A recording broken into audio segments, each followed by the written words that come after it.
መኝታ ቤት የምታደርገች እንዴ? አሁን ነው ካንዱ ነን አይደል እንዴ?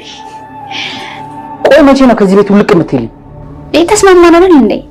አልገባኝም። እየሸመጠጥሽ ነው? እኔ የምመሸምጠጥ እንግዲህ ነው ለሚስት ተሰጣጣ ነው ማክሱት አታሳሲ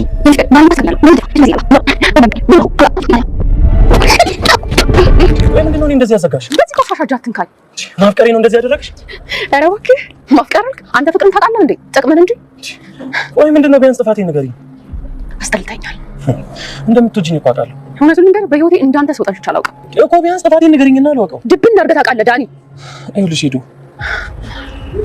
ያቻት ሚስት መጣችልህ። አባዬ ቢያንስ ከዚህ ጉድ እስከወጣ ድረስ አትታገሰኝም? በአንተ ሁኔታ የምትቀላቀል ይመስላል። እሺ አባዬ፣ ከዚህ በኋላ አንተ ከምትለኝ ውጭ ምንም ነገር አላደርግም። እኔ ከዚህ በኋላ ምንም ውስጥ አልገባም። ካሌብ ዳንኤል ቤት እስከምፈልግ ጠብቀኝ ብሎኛል እና መንካው ባላምነውም ታገሰዋለሁ። ለምን? ጠላታችን እኮ ነው። ብዙ ጊዜ ከሞት ከስቃይ አድኖኛል። አንተ ያላደረግከውን እሱ አድርጓል። ሄደን አናግራታለሁ። ፍቅር ብንጀምር አሪፍ ነው አይደል? ሰምቻለሁ። ማን ነገር? ይሄ ትልቅ ነገር ነው። ለዚህ እኮ ነው የምትሸወደው። ለማንም አልተናገርኩም ብዬ ነው። ሄደን አውርታኛለች። ቆይ መቼ ነው አንተንም ቀድመህ? ልጅ ቢሮጥ አባቱን አይቀድም አይደል የሚባለው? አንተ ደግሞ አትቀድመኝም። ቆይ ሁልጊዜ በትንሽ በትልቁ ለምን ታጣጥለኛለህ? ካሌብ የኔን ማጣጣል ሳይሆን የእነሱን መጣል ፍራ። አባዬ ቡና ላፍላለህ እንዴ? ግድ ብዙ ልቆይ። እኔ የምለው ካሌብ ሀሳቡን ነገረህ እንዴ? ሄደን ያለው ነው? አዎ ነገረኝ። ይሄ ሞኝ ቀጣይ ደግሞ ምን እንደሚሸወድ እናያለን። ያልገባኝ ነገር ግን እሷ እዚህ ልትመጣ ነው እንዴ? እዚህ ልትኖር? አላውቅም። እሷ እዚህ መታ ካልኖረች አይወጡም። እሱን እስኪ እንጠይቀዋለን። ምን እንደሚፈጠር ማየት ነበር። ጭራሽ ቤቱን ልናቃጥለው። ቲና መሞት የለባትም። ካሌብ ከኤደን ጋር ሆኖ ወይም ደግሞ ትሁትን አግብቶ እሷ በቆሟ መቀጣት እንጂ ያለባት መሞት የለባትም ነበር። እንግዲህ ካሌብ ስሜታዊ ሆኖ ቲናን ጉሮሯን አንቋት አይተናል። እና ቲና ትሞት ይሆን ወይስ ትተርፋለች የሚለውን ይዘን መተናል። ሰላም ሰላም፣ ውድና የተወደዳችሁ ውድ ቤተሰቦች እንደምን አላችሁ? በያላችሁበት የዓለም ዳርቻ ሰላማችሁ በዘት ተረፍ ይበል እያለን ዛሬም በአዲስና በትኩስ መተናል። እናንተም በቅንነት ላይክ፣ ሼር፣ ሰብስክራይብ እያረጋችሁ ቤተሰብ ታረጉን ዘንድ በትህትና እንጠይቃለን። ቤተሰብ ላረጋችሁን ሁሉ ከልብ እናመሰግናለን። ትሁት ተከታታይ ድራማ እንግዲህ እንዴት ተመለከትነው? ካሌብ ከአባቱ ጋር መጣላቱ፣ አባቱም ደግሞ አስተዋይ ሁን፣ ለነገሮች ለውሳኔ አትቸኩል፣ ለምታረገው ነገር በትዕግስትና አዙረህ ተመልክተህ ምን ሊያመጣብህ ይችላል? ምን ችግር ሊያመጣ ይችላል? ይህን ባረገው ሌላ መውጫ መንገድ አለኝ ወይ ብለህ አድርግ ቢባልም ካሌብ ግን በስሜታዊነት ምክንያቱም እሱም አይፈረድበትም ሚስቱና ውሽማዋ አንድ ላይ አንድ ቤት በነፃነት እየኖሩ መመልከት ስለከበደው የራሱን ውሳኔ ወስኗል። ያ ምንድነው እንግዲህ በፍቹ ተስማምቶ ፍቹን ልታደርግለት የምችለው አብራው የራት ፕሮግራም ሲኖርና 400 ሺህ ብር ተጠይቆ እሱም ማድረግ ሲችል እንደሆነ ስትነግረው እሱም ደግሞ ካለ ምን አለ የሚለው ነገር እንግዲህ ገንዘቡ እጁ ላይ ስለነበረ ወዲያው ነበር ትራንስፈር ያደረገላት። ገንዘቧን ስትይዝ ግን ምንድነው ያደረገችው? አይ ይሄ ብቻ በቂ አይደለም፣ ልንለያይ አይደል፣ የመጨረሻ የራት ፕሮግራም እንዲኖረን እንፈልጋለሁ ስትለው ተመልክተን ነበር። እና ካሌብም እንደዛማ በጭራሽ አይሆንም ቢላትም እንግዲያስ ፍቹን አልፈጽምም፣ ፍች አልፈልግም ስትል እሺ ብሎ በሐሳቧ ተስማምቶ ነበር። ይሄንም የተስማማበትን ሐሳብ ለትሁት ሲነግራት ትሁትም አይ ይሄ ነገር ለመልካም አይመስለኝም፣ በዛ ላይ ደግሞ ባህሪዋ ተቀይሮ እጅግ በጣም ጥሩ እየሆነች ነው፣ የተረጋጋች እየሆነች ነው። ይሄ ማለት የሆነ ነገርን ያሰበች ይመስላል። ስለዚህ እኔ ይሄ ነገር አላሳመነኝም፣ ራስህን ጠብቅ፣ በስተጀርባው ምን አለ የሚለውን ነገር ማወቅ እስከምንችል ድረስ ራስህን ጠብቅ ብለው ነበር። ካሌብም ምንም አታመጣም ብሎ የናቃት ሴት አምጥታ አሳይተዋለች። ይህንንም ሐሳቡን ለአባቱ ወስዶ ሲነግረው አባቱም እንዴት እንደዚህ አይነት ነገር ታረጋለህ? ገንዘብ ውስጥ ችግር የለውም፣ ነገር ግን የራት ግብዣው ነገር ደስ አላለኝም ብሎት ነበር። አይ አባዬ ምንም አያመጣም ቢለውም እንዴ መውጫ መንገድ አስበሃል? ማለት ሌላኛውን መንገድ አዘጋጅተህ ነው ወይስ እንዴት ነው? እሷ በሰላም እንደዚህ በቀላሉ ያለምንም ነገር የራት ፕሮግራም አላለችህም፣ ያሰበችው ነገር መኖር አለበት ብሎት ነበር። ነገር ግን ካሌብ የሁላቸውንም ሐሳብ መስማት ፈቃደኛ ስላልነበር ማለት ምንም አታመጣም የሚል የንቄት ሐሳብ ስለነበረ በሰዓቱ የነበረው እሺ ብሎ የራት ፕሮግራሙ ተዘጋጅቶ ነበር። በዛም ሰዓት እንግዲህ የእንቅልፍ ከኒና አድርጋ ነበር የሰጠችው። በዛም ምክንያት አብራው ስታድር ካሌብ ሲነጋ ራሱን አልጋ ላይ ያገኘው ከቲና ጋር ነበር። በዚህም ሁኔታ ቢናደድም ምንም ማምጣት ስለማይችል ቲናም በቃ እርቅ አውርደናል፣ ተስማምተናል፣ ከዚህ በኋላ ማንም ሰው ከባሌ ሊለየኝ አይችልም አላልኩሽም? እንግዲህ ካሌብ ላይ አይንሽን ጥለሽ ከሆነ አይንሽንም አንሺ እንጂ በጭራሽ ካሌብ ያንቺ ሊሆን አይችልም። አየሽው አይደል?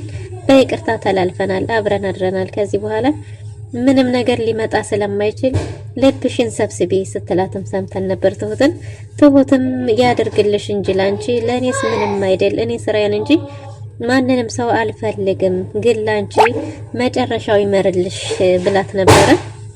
በዛም ሁኔታ ላይ እንግዲህ ሳለ ቲና ከዚህ በኋላ ሰላም ወርዷል እያለች ለሁሉም ማወጅ አይነት ነገር ደርሳ ነበር።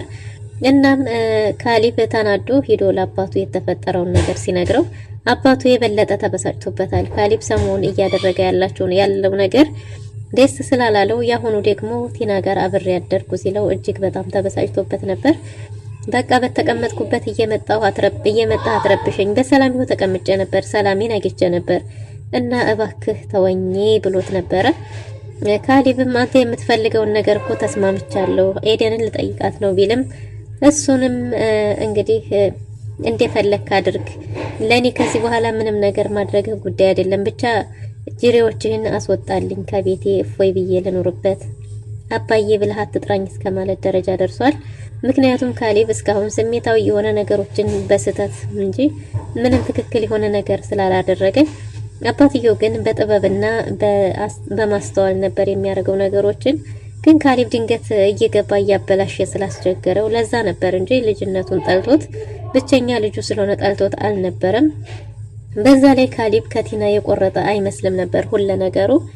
ስለዚህ እንግዲህ ከዲያኒ ጋር መያያዙና ከቲና ጋርም ያለው ነገር ማስተካከል ያለብን ነገር በማስተዋል ነው መሆን ያለበት፣ በመቸኮል አይደለም እያለ በተደጋጋሚ ሲመክረውም ስላልተሳካ ነበር እንግዲህ እየተበሳጨበት የነበረው።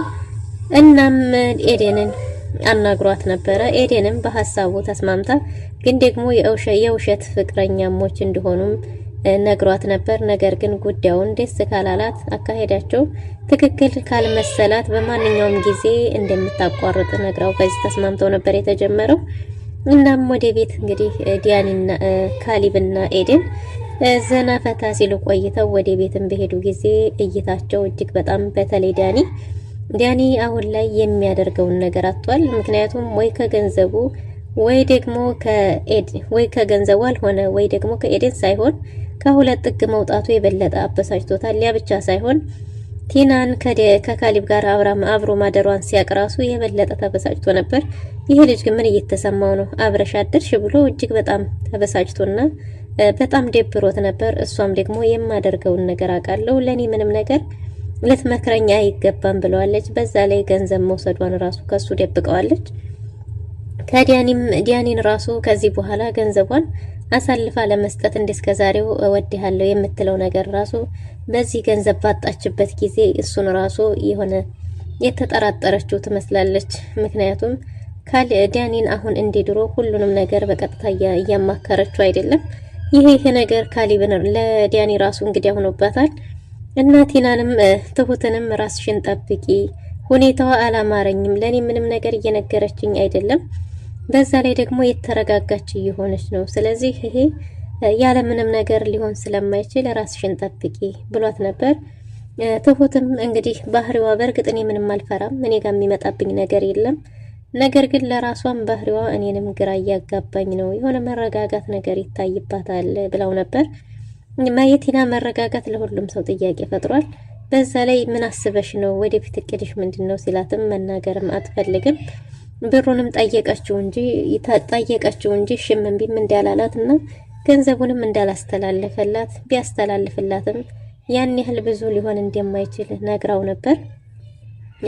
እንግዲህ ዲያኒም እውነት መስሎት ብቻ ከኋላ እየተከተለ ወይ ከትሁትም አልሆነም ወይ ከኤደንም አልሆነም ወይም ደግሞ ከቲናም ሳይሆን የውሃ ላይ ኩበት ሆኖ ተንሳፎ ብቻ ወዲያ በወጣ በገባ ቁጥር ከካሊብ ጋር እየተያዙና እየተደባደቡ አሁን ላይ ድብድብ ራሱ ጀምረዋል። አይን ያወጣ ጥገኝነት ሆኖ አንተም ከአባተ ቤት ካልወጣ እኔም መውጣት አልፈልግም ማለት ደረጃም ደርሷል ዲያኒ። ካሊብም ቢያንስ እኮ እኔ አባቴ ላይ ነው ጥገኛ ሆንኩት፣ አንተ ግን ወይ ጥሩ ቤተሰብ የለህ ወይ ደግሞ የምትጠጋበት የለህ ወይ ስራ የለህ፣ እባክህ ውጣ ከቤቴ እያለ በተደጋጋሚ ቢለምነውም እሱ ግን በጭራሽ አሻፈረኝ ብሎ አሁን ላይ ግን ወደ መደፋፈሩ ወደ ድብድብ ደርሰዋል። ነገሮች ስለበዙ እና የኤደን ነገር ተጨምሮበት ደግሞ ዲያኒ ራሱ በቅርቡ አብዶ እና ጨርቁን ቀዶ መሄዱ አልቀረም። ካሊብም ጋር ደግሞ በስራው ተስማምታለች እና ከካሊብ ጋር ስታየው ከካሊብ ጋር ሲያያት የበለጠ ደሙ ፈልቷል። አሁን ላይ ቲና በጭራሽ ይችን አጋጣሚ አንድ ቀን አብሮ ማደር አጋጣሚ ተጠቅማ እሱን እስረኛ ለማድረግ እየሞከረች ትገኛለች። ኤደን ወደዚህ ፕሮሰስ ከመግባቷ በፊት ቀድማ ከካሊብ አባት ጋር ነገሮችን አውርታና መክራበት አስተዋይ ልጅ ስለሆነች የወደፊት ኋላውን ብቻ ሳይሆን ወደፊትስ ምን ባረገው ይሻላል፣ የትኛው ከየትኛው ይቀድማል የሚለውን ነገር ቀድማ ሳታማክር ምንም አይነት ውሳኔ አትወስንም።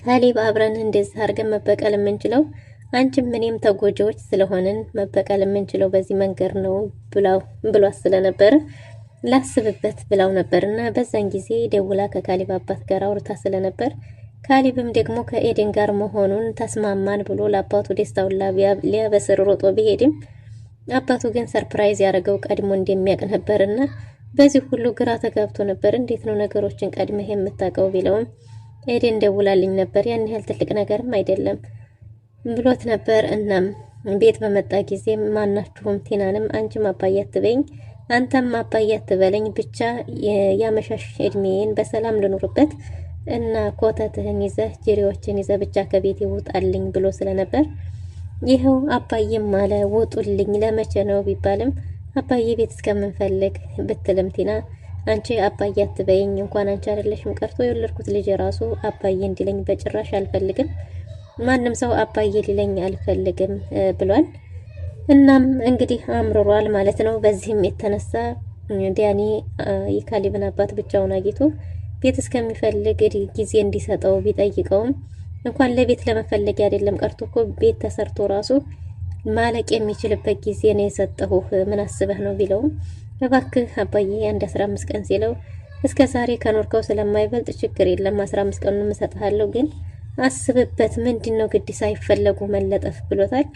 እሱም ይቅርታ እንዲያስቸገርኩ አውቃለሁ፣ ነገር ግን አንድ 15 ቀን ብሏል። ካሊብ መኝታ ቤቱ ሊያርፍ በገባ ጊዜ እንግዲህ ቲና ተከታትላ ቲና ቀድማ መኝታ ቤት ውስጥ ስለነበረች ውጭ ብትባልም እኛ እኮ ሰላም አውርደናል፣ በጭራሽ አልወጣም፣ የት ነው የምወጣው ብላ ስለነበር እሱም ደግሞ ውጭልኝ፣ ክፍሉን ለቀሽ ውጪ፣ ይሄ ቤት የአባቴ እንጂ ያንቺ አይደለም ቢላትም እሷም በጭራሽ አልወጣም ብላ ግግም ብላለች። ካሊብም እንደዛ ስትለው ስሜታዊ ሆኖ ፍቅሬ ማሪ ስትለው አትበኝ ብሏትም ስለነበር እሷም አሻፈረኝ ብላም ነበርና እንግዲህ በዚህ ሁኔታ ላይ ጉረሯን አንቆ ካሊብ እንግዲህ ቲናን ወደዛኛው የሸኛት ይመስላል። ነገር ግን ቲና መሞት የለባትም። ቲና መሞት ሳይሆን ያለባት እንዲሁ ማባዱ